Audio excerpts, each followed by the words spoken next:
برنامه خبری 22 فеврал رو مستقیما از دفتر مرکزی رادیو زودی تماشا دارید. شالوی گلخوجی هستم. سلام. سرخط موضوع امروز که در 15 دقیقه دیگر تقدیمتون می شود.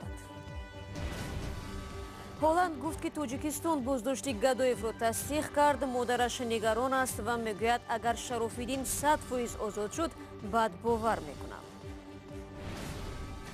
پول دادند اما صاحب خانه نشدند. دهها مشتریان سرسان با شرکت ساختمانی وارد بحث دادگاهی گشتند. ما به همین جدمی اعمار گفته پول دادیم. سو شخصا ما به نصیب نسپردم. رای بر عوض بوسه زنان داوطلب کرسی وکیلی در افغانستان از معامله ناسزای مردان با آنها شکایت دارند. گفت من فقط میخوایم یک بار تو را ببوسم، بعد از اون همه امکانات خود در اختیارت میمانم. وزارت خارجه هلند در پاسخ رسمیش بر رادیو زودی نوشت که مقامات توجیکستان بازداشت شراف‌الدین گدایف را به آنها تصدیق کرده. سخنگوی وزارت افزود که این ساختار راههای کمک به جناب گدایف را اندیشه دارد و این قضیه را از نزدیک پیگیری میکند. این هم در حالی است که 21 فوریه در وزارت کارهای داخلی توجیکستان گفتند که شراف‌الدین گدایف در بازداشت قرار ندارد و تنها ساعت‌های معین برای صحبت به اداره‌های دخلدار می‌آید. شما عبداللهیوا مادر شراف‌الدین گدایف روز گذشته در صحبت با رادیو زودی گفت از این حالت نامعینی خسته شده است. چرا نفهمیدم که بچم 100% آزاد شد بعد باوری نمیتونم ولی چرا نمیفهمم مخم آدم هم نیستم مخم میدونی کنده میترسیستم کنده اوزه اون پول میمونده شده دولت بلند سرم افکار شده در میگن دوام ایتیم خرید میگن امروز کجا روز دیگه اینا درست باید نه روز پاسم خیلی میگن دیگه نمیدونم بچه اینو صحبتی خیلی میکنیم اخمی یعنی همه بیلمشی همه خودم افکاری شدم نمیکنم. شراف‌الدین گدایف 33 ساله روز 15 فوریه در دوشنبه حاضر شد و وزارت امور داخلی توجیکستان گفت که این فعال مخالفین پشیمان شده به وطن برگشته است، ولی جانبداران گدایف باور دارند که او بازداشت و ربوده شد. گدایف که چند سال اخیر در اروپا زندگی کرده همچون منقد شدید اللحنی حکومت توجیکستان معروف شده است، بر اساس کدکس جنایی در ساختکاری و تقلب گمانبر می شود. مسئله بحث مشتریان با شرکت‌های ساختمانی طرف در توجیکستان داغ می‌گردد. ریشه این همه دعواها از آن آب می‌خورد که ساکنان به هنگام بستن شرطنامه به جنبه حقوقی آن اهمیت نمی‌دهند. در نهایت کار به آنجا می‌انجامد که مردم پول می‌سپارند، تمام عهده‌داری‌هایشان را اجرا می‌کنند ولی در مهلت وعدگی صاحب خانه نمی‌گردند. درباره یکی از چنین بحث‌ها میرزا نبی خالقزاد و شادمانی یتیم گزارش آماده کردند. تجمع مشتریان در نزد بناهای ساختمانی، دادخواهی برای منزل‌های از دست رفته و شکایت از شرکت‌های ساختمانی موضوعی است که سال تا سال در تاجیکستان داغ‌تر می‌شود. من $40,000 آمریکایی دادگیم. تا زیر خانم گرفتن نمیتونم. شرطنامه بستگیم، نترالی 2016 بستگیم. این گروه هم که با شرکت ساختمانی اعمار شرطنامه دارند، خود را فریب خورده می‌دانند. به گفته مشتریان میبایست در عوض مبلغ آنها بینای 12 طبقه ساخته میشد، اما هنوز با شروع ساختمان شرکت با مشتریانش وارد بحث دادگاهی شد. تا زیر خانه را گرفتن نمیتونم، سود به سود گده گشتیم. من قریب $42,000 $42,000 سپردگیم در 117 کوادرات خانه همش پولش سپرده موندگیم. حاضر شما در کجا زندگی میکنی وقتی که این کارتون؟ شخصا من کوارتیره دارم. منم کوارتیره دارم. در 112 کوارتیره گفتم در کوارتیره است. بحث اینها زمان سر زد که مسئولان شرکت اعمار با شرکت همشریک خود نصیبه وارد بحث شد. با دعوای شرکت اعمار دادگاه شرطنامه مشتریانی را که تا زمان همکاری دو شرکت بسته بودند قطع کرده است. مسئولان شرکت اعمار بر رادیوی آزادی گفتند مشتریان نه به آنها بلکه به شرکت نصیبه مبلغ سپردند.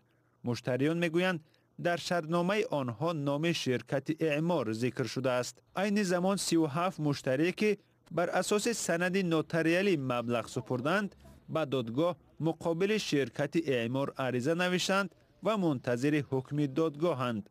با گفته مقامات بیشتری بحث‌های دادگاهی درباره منزل و زمین است.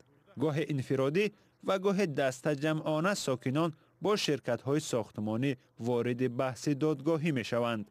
چندین نفر از مسئولان برخی شرکت‌های ساختمانی برای فریب مردم پشت پنجره رفتند که از پرسر و صداترین آنها قضیه طرح منزل دسترس است.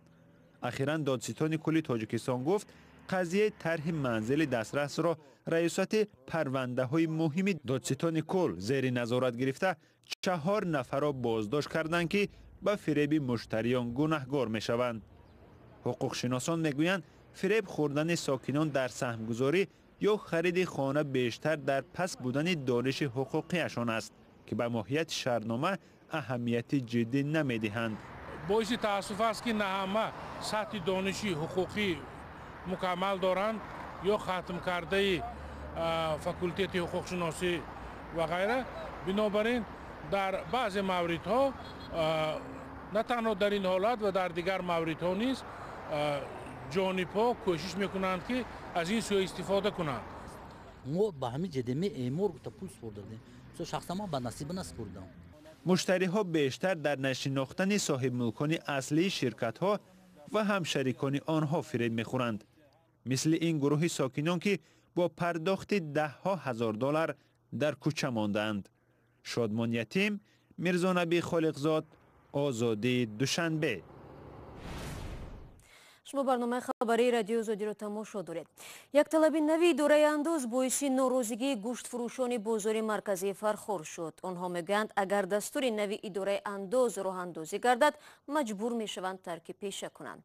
ساکنان نیز در نوبت خود راضی نیستند و از آن نگرانند که باز نرخ گوشت بالا رفته خانواده هایی که از این جشن به آن جشن گوشت را میدیدند از آن محروم میشوند. گوشت فروشان فرخار به سبب نارضایتی از تصمیم اداره انداز در دکانهای خود را بستند. مقامات از آنها خواستند بدون ماشین‌های خزینه‌دار دیگر گوشت نفروشند. کسی اپراد اما توری نمیگیره. این همه دکانشون محکم کرده. در بازار مرکزی فرخار 18 دکان گوشت فروشی است و 2 روز است آنها بستند. این انبوهی مردم خریدارانی اند که گوشت سراغ میکنند. گوشت نه خرید چون میکنیم میسیم نگاه میکنیم که اجازهاتن دکانو را بکنم بعد. دولت خوجه سفرف بعد طلبات اداره انداز از ادامه فعالیت صاحبکاری دست کشیده است. او میگوید این نظام او را قرضدار میکند. انداز حسابی فایده نه حساب درآمدی اما محصولات بتین. اگر این خیلی کنیم اگر ما یک گوه 3000 سوم بخریم اما 3000 سومی که ما خریدگیم نه فایدهش بلکه همین سوم هم در کسب اپرات میدروه ایامی ها فایدهش میگیرد. اگر یک گوه 3000 سوم بخریم 210 سوم اندازش میشود که با یکم چیز توغری نمیگیرد.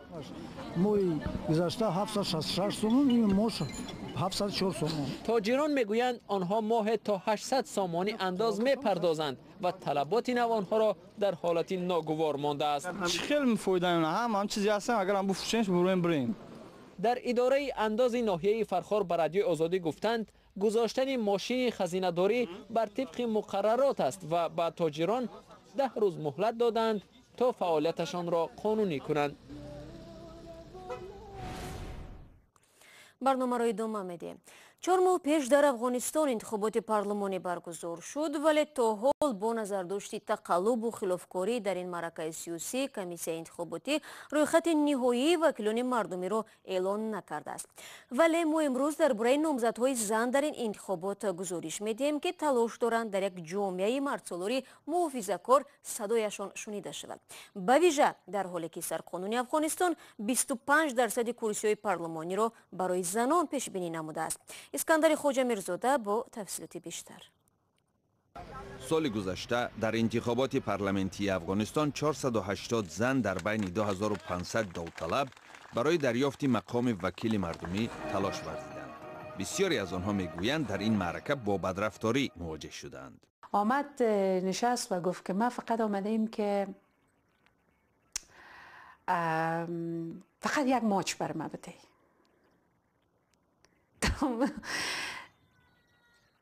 گفت من فقط میخوایم یک بار تو را ببوسم بعد از اون همه امکانات خود در اختیارت میمانم.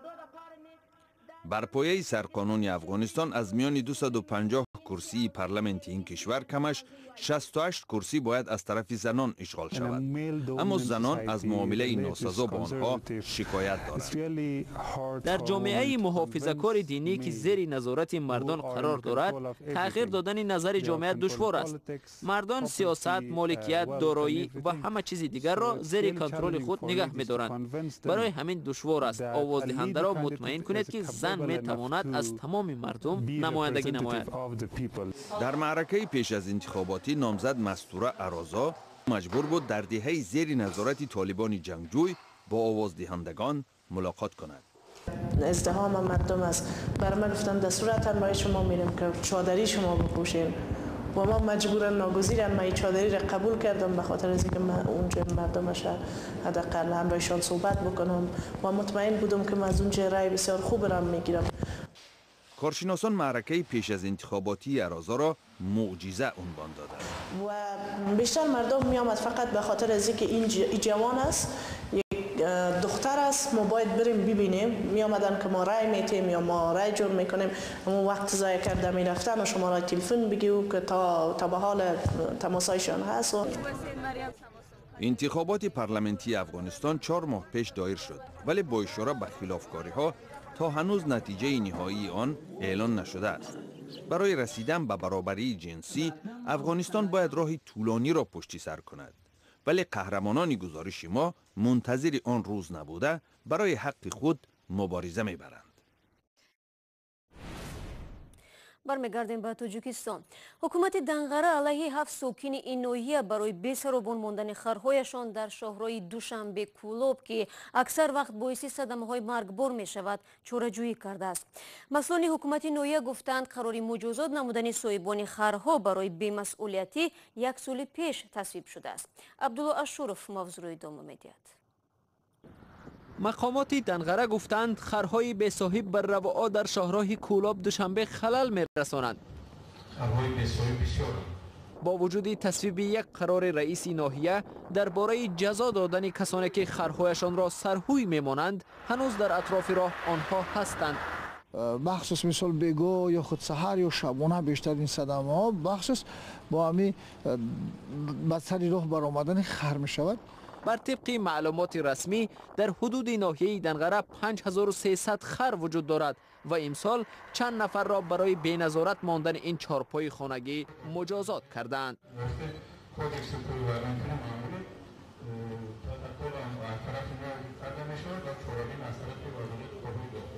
در اطراف شهرهای دوشنبه کولاب که از حدود دنغره می‌گذرد به خصوص زمستان خرهای به صاحب زیاد می‌شوند. این خرها به کشاورزان تعلق دارد که از بهار تا تیر ماه برای ادای کارهای خواجگی استفاده میبرند. در فصل سرما به سبب نداشتن ذخیره خاشاک آنها را به دشت و دمن به چرا سر میدهند. برای چه اسفل میروید؟ ایدیگر جدا در وقت خنکی بیشتر و گرم میشد. جای حرکت بعد دویم حرکت که باشد راه گرم است. حکومتی دنغره اظهار داشته است نظارت را به سرهوی ماندن خرها تقویت میدهد، چون که به سبب حضور آنها در راه‌های ماشینگرد صدمه‌های زیاد رخ دادند. نشریه دی اینسایدر و گروه پژوهشگری بلینکت جزئیات زندگینامه گمانبر سوم در قضیه زهرآلودسازی افسر پیشین ریاست اساسی اکتشافی روسیه سرگئی اسکریپال و دخترش یولیا را نشر کرد. گمانبر سوم احتمال می‌رود کارمند اکتشافی نظامی روسیه دینیس سرگییف است. روزنامه‌نگاران دریافتند که سرگییف در شهر اوشارلی قزاقستان به وی رسیده است. روزنامه‌نگاران همزمان آشکار کردند که سرگییف در سال 2013 به تاجیکستان، سال 2014 به جمهوری چک و سال 2015 به ترکیه سفر داشته است. با عرض سپاس که در این 15 دقیقه را تماشا کردید. برنامه امروز را پایان میبریم. نوارهای جالب و گزارش‌های روز را در آزادی ویدیو کانال ما در یوتیوب تماشا کنید. چون معمول بینندگان عزیز فردا ما برنامه خبری نداریم، ولی صبح بر وقت نوید بامدادی تقدیمتان میگردد. حتما تماشا کنید. تا برنامه فردا، خدا نگهدار.